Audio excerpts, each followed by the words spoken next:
Formal nang nagsimula nitong ika-7 ng Hulyo ang enrollment ng mga incoming freshmen sa Polytechnic University of the Philippines para sa akademikong taon 2026-2027.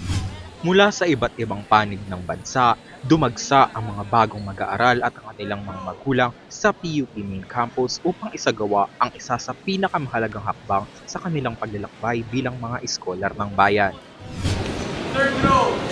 Bitbit ang kanilang mga dokumento, maayos na isinagawa ng mga incoming freshmen ang bawat hakbang ng enrollment process sa tulong ng mga kawani at volunteer na nakaantabay sa buong proseso.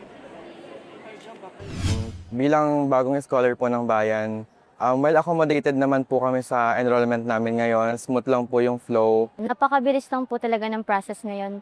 Tsaka napaka-smooth po. Almost 1 hour lang po yung ginugol ko pong oras para sa process po. Ayun, masaya po kasi yung mga staff and mga students po na nandito is sobrang approaching po nila and mababait po sila sa pag-assist po sa mga students like me po. Yun, nakakapagod pero I know it will be worth it in the future. Yung mga step naman po is nagawa ko naman po ng maayos na sundan ko rin po sa tulong din po ng mga nag-a-assist pa sa PUP. Makikita ang pananabik at saya sa mga bagong iskolat ng bayan na opisyal nang magiging bahagi ng PUP sa pagsisimula ng bagong akademikong taon. Ako ay nagpapasalamat po, isa sa dami na nag-enroll. Isa po yung anak ko sa talagang biniyayaan ng Lord na makapag-aral dito sa PUP. Talagang napakalaking tulong po nito for us. Yung mapabilang sa PUP. Thank you. So happy po talaga. Masaya. Proud since alumni po ako way back 1995.